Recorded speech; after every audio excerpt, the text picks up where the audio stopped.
there is benefit to prayer. There is benefit to being in communication with God, and that's what prayer is. It is communication with God. It is forming a relationship with Him. And that's what we're going to talk about today, the benefits of having an intimate relationship with God through prayer. So when we look at, many times when we think about an intimate relationship, what we'll think about is a man and a woman, and we'll think about something physical. Well, this is not something physical. This is a spiritual, deep-rooted relationship that we're going to have with God, that we're going to have with our Maker. When we are intimate with God, we have a connection to Him.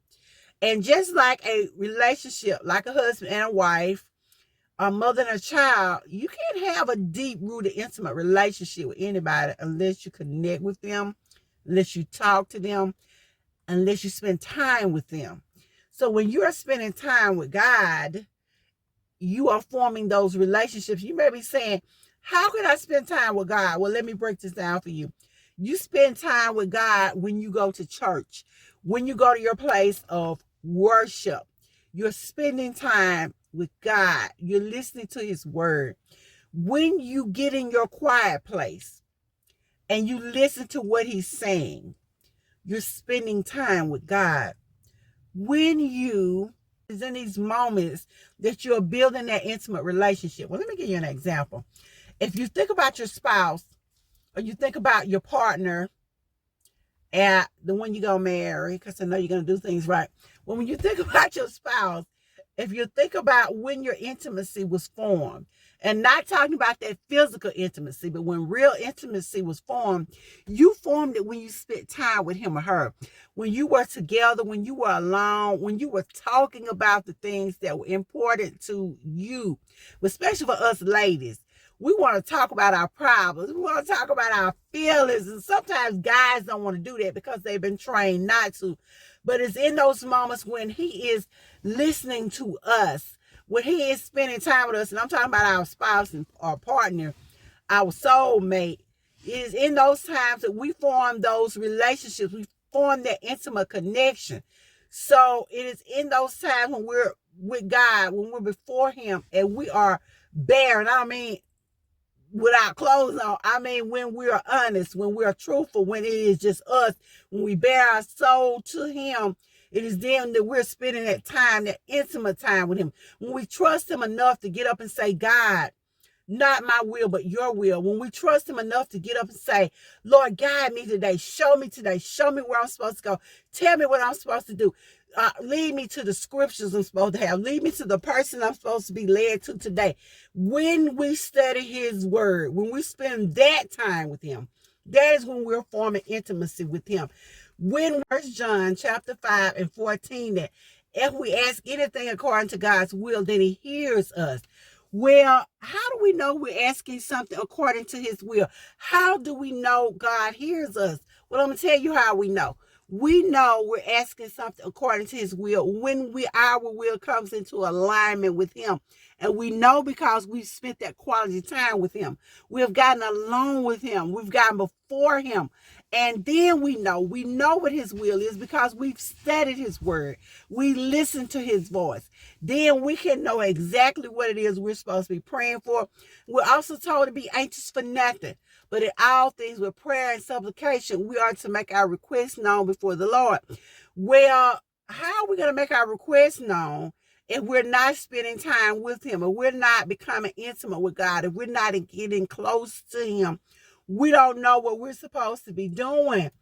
And we're also told when we spend that time with Him, we are to spend it in quiet, private time. Everybody don't need to know what we're praying about. We don't need to be on that phone calling people telling them what all we're praying about. We're told in Matthew, the 6th chapter, and the 6th through the 8th verse, we're told to go into our room and close the door. God wants to spend that intimate time with us. He wants us to make Him a priority. God wants us to make Him a priority. Just like we make our job a priority, just like we make our spouse is a priority, whoever it is that we're involved with. We make them a priority where God wants to be a priority in our lives. He wants us to get close to him. He wants to spend time with us. Remember, he created us. He said, before I formed in the belly, I knew thee. So he knew us before we knew ourselves. And he wants to spend that time with us. So to build that intimate relationship, to build that connection, we need to get into his presence. We need to get before him and spend that time. So when we look at our series that we're talking about on how to deal with harvest time, how to deal with being prosperous, how to reap the fruit, one of the ways we're going to do that is we're going to have to get in prayer so we can be led by God, so we can have a deeper and a better understanding of what he wants for us or what we need to do. And as I've said before in other videos, so he can give us that leading and guidance, and we can take inspired action towards getting our goal. And sometimes we don't have to do anything. You can pray and I'll be darned if God won't bring that answer right to you or bring you right what you prayed for. But sometimes we have to do a little work before we get it. And we need to take some inspired action. But we don't know what we're supposed to be doing because we haven't been quiet. We haven't gotten before him. We haven't formed that relationship with him because we have not spent time with him. We need to connect with God. And I know in today's time we get so busy, so wrapped up with work, so wrapped up with extracurricular activities, all of our time is tied up. Because when I think about myself, I think about how much, I work all weekend. I say, oh my gosh, can't wait for the weekend. But then I say, well, on Saturdays, I have to go run here, I have to go run there. And then Sundays, I got to get to church. I have to do all these things.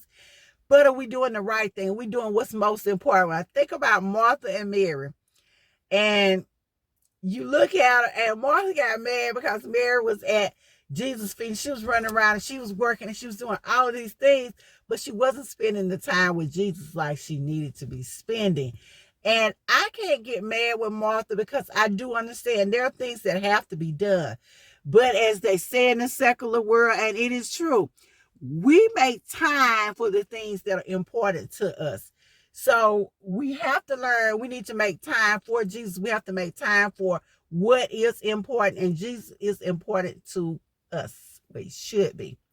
So before I log off, I want to remind you guys to give this video a like, to give it a thumbs up, that you subscribe to my channel, and you let me know in the comments below, are you making time for Jesus? If you are, exactly what are you doing? And I will see you guys in the next video.